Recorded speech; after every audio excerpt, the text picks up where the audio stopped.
الرحمن الرحیم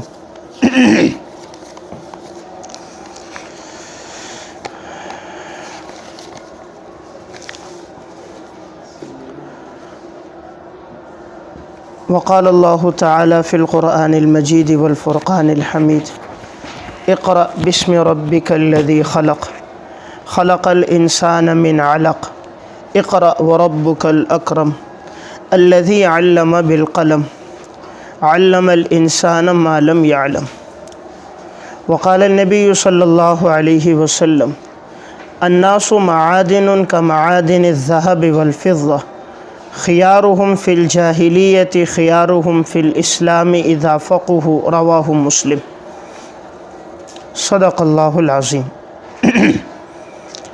تصنیف کے آداب اور اچھے مصنف کے لیے 20 اوصاف کا تذکرہ پہلی نشست میں ہو چکا ہے۔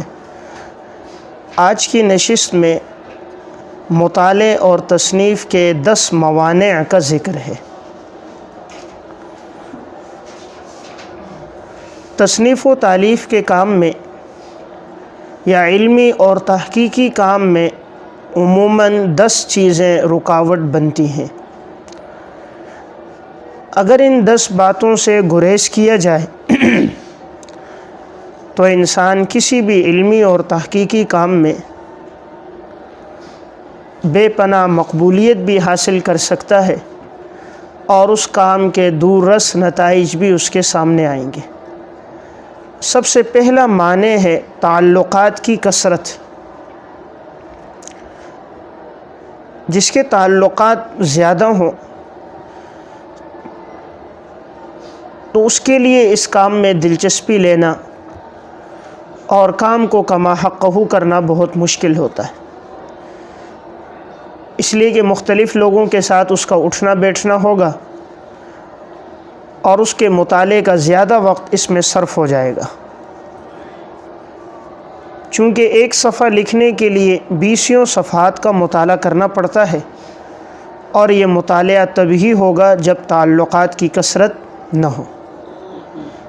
نمبر 2، نظام الاوقات کا نہ ہونا۔ جس شخص کا نظام الاوقات نہ ہو وہ کوئی علمی اور تحقیقی کام سر انجام نہیں دے سکتا۔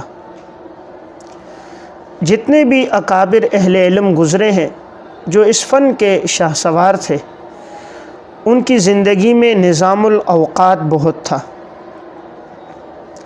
جیسے امام نووی رحمۃ اللہ علیہ، حافظ ابن حجر عسقلانی، علامہ جلال الدین سیوطی، شیخ عبدالحق محدث دہلوی اور حکیم الامت مولانا اشرف علی تھانوی رحمہ اللہ۔ تو اگر نظام الاوقات نہ ہو تو انسان کوئی علمی کام سر انجام نہیں دے پاتا۔ نمبر 3، لایعنی گفتگو سے گریز ہو۔ رسول اللہ صلی اللہ علیہ وسلم نے ارشاد فرمایا، من حسن اسلام المرء ترکہ ما لا یعنیہ۔ انسان کے اسلام کی خوبی یہ ہے ان تمام باتوں سے بچے جس کا کوئی فائدہ نہ ہو۔ لایعنی کا مطلب یعنی ہر وہ گفتگو جس کا دنیا اور آخرت میں کوئی فائدہ نہ ہو، ایسی باتوں سے گریز کیا جائے۔ نمبر 4، بیجا تفریح سے اجتناب کیا جائے۔ چونکہ اس تفریح میں بسا اوقات کافی وقت صرف ہو جاتا ہے اور پھر جب آدمی لوٹ کر آتا ہے تو کئی دن تک اس کے آثار دل و دماغ پہ نقش ہوتے ہیں، پھر یہ علمی کاموں میں رکاوٹ بنتا ہے۔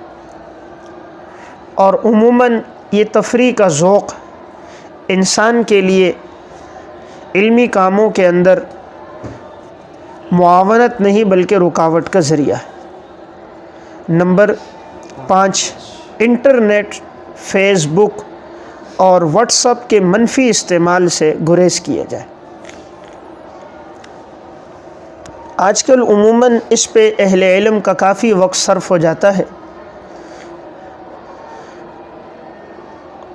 اور اس میں فوائد کم ہیں اور نقصانات زیادہ ہیں، اور بسا اوقات مطلوبہ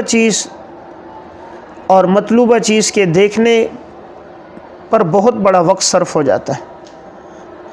اگر وہ وقت مطالعے میں لگ جاتا تو ان کے علمی کام میں نکھار آ جاتا۔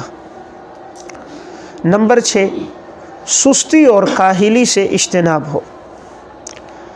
اس کام کے لیے ہر وقت چست و توانا ہونا چاہیے۔ اگر یہ سستی رہی کہ کل سے شروع کروں گا، پرسوں سے شروع کروں گا، آج تھوڑا لکھا بعد میں اس کام کا آغاز کروں گا، تو پھر یہ کام رہتے رہ جاتا ہے۔ اس لیے اس میں سستی اور کاہلی نہ ہو، بلکہ چستی کے ساتھ، توانائی کے ساتھ کام کا آغاز ہو۔ نمبر 7، تصنع اور تکلفات سے اجتناب ہو۔ تصنع اور تکلفات سے اجتناب ہو۔ عموماً جتنے اکابر اہل علم علمی ذوق سے وابستہ تھے، وہ تکلفات، زیب و زینت، بنا و سنگار اور تصنع سے اجتناب کرتے تھے۔ انسان کے لیے سب سے بڑی خوبی اس کا علمی کمال ہے، نہ کہ تکلفات اور حسن و جمال ہے۔ قرآن کریم میں اللہ تعالیٰ نے اس بات کو بطور خامی کے بیان کیا۔ جب مشرکین نے کہا کہ فرشتے اللہ کی بیٹیاں ہیں، تو اللہ تعالیٰ نے فرمایا أَوَمَن يُنَشَّأُ فِي الْحِلْيَةِ وَهُوَ فِي الْخِصَامِ غَيْرُ مُبِينٍ، کیا تم ان کو میری بیٹیاں بنا رہے ہو جن کی زندگی زیب و زینت میں گزرتی ہے اور وہ بات کرتی ہیں تو ان کے پاس دلیل نہیں ہوتی؟ تو معلوم ہوا جس کی زندگی میں یہ دو باتیں ہوں، بغیر دلیل کے گفتگو ہو، زیب و زینت کی کثرت ہو، تو گویا کہ اس کا میلان عورتوں کی طرف ہے، تو اس سے اجتناب کیا جائے۔ نمبر 8، اپنے آپ کو عالم سمجھنا۔ عالم سمجھنا یعنی میں ہی سب سے زیادہ جانتا ہوں، مجھ سے زیادہ کوئی نہیں جانتا، تو یہ علمی کام میں رکاوٹ بنتا ہے۔ انسان ہر وقت اپنے آپ کو طالب علم سمجھے، دین سیکھتا رہے۔ علم ایک دریا ہے جس کا کنارہ کوئی نہیں۔ جس دن اس نے یہ سمجھا کہ مجھے علم کی ضرورت نہیں ہے، یہ انسان کی جہالت کا دور شروع ہو جاتا ہے۔ وَمَا أُوتِيتُم مِّنَ الْعِلْمِ إِلَّا قَلِيلًا، انسان کو جو علم دیا گیا ہے وہ بہت تھوڑا ہے، اور انسان جاہل پیدا ہوا ہے۔ وَاللَّهُ أَخْرَجَكُم مِّن بُطُونِ أُمَّهَاتِكُمْ لَا تَعْلَمُونَ شَيْئًا، انسان جاہل پیدا ہوا ہے، اس لیے اپنے آپ کو عالم نہ سمجھے۔ ہر موقع پر اپنے علم اور مطالعے میں کثرت اور اضافے کا ساتھ وابستہ رہے، تو پھر اس کے علم میں نکھار آئے گا۔ جتنا مطالعہ زیادہ ہوگا اتنی اس کی تصنیف علمی اور تحقیقی ہوگی۔ نمبر 9، عمومی مجالس اور دعوتوں سے گریز کیا جائے۔ عمومی مجالس، عمومی دعوتوں سے اجتناب کیا جائے، اس میں وقت بہت صرف ہو جاتا ہے، اور اس فن سے وابستہ آدمی کا ایک ایک منٹ بڑا ہی قیمتی ہے۔ عموماً ان دعوتوں میں 3 4 گھنٹے کا وقت صرف ہوتا ہے۔ آنے جانے میں، آمد و رفت میں الگ وقت لگتا ہے، گھنٹوں انتظار کیا جاتا ہے، اور پھر جب آدمی لوٹ کر آتا ہے تو ایسا تھکا ماندہ ہوتا ہے کہ اس کے لیے اب کسی علمی کام کو شروع کرنا مشکل ہوتا ہے۔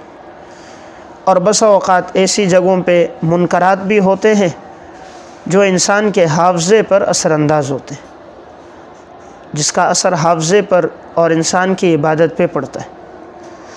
نمبر 10، اس فن میں دلچسپی نہ لینا۔ اگر کسی کو دلچسپی نہ ہو، وہ اپنے شیخ یا استاد کے کہنے پہ شروع کر دے، تو اس فن میں پھر اسے نکھار حاصل نہیں ہوتا۔ یہ تبھی ہوگا جب کہ خود ذاتی طور پر اس سے دلچسپی ہو، اور جب دلچسپی ہوگی تو پھر ہمہ وقت وہ اس میں مشغول ہوگا تو اس کے اچھے نتائج سامنے آئیں گے۔ تو اگر ان 10 چیزوں سے گریز کیا جائے اور 20 چیزیں جن کا ذکر پہلی نشست میں ان کا اہتمام کیا جائے تو انشاءاللہ یہ اس کام میں معاون بنیں گے۔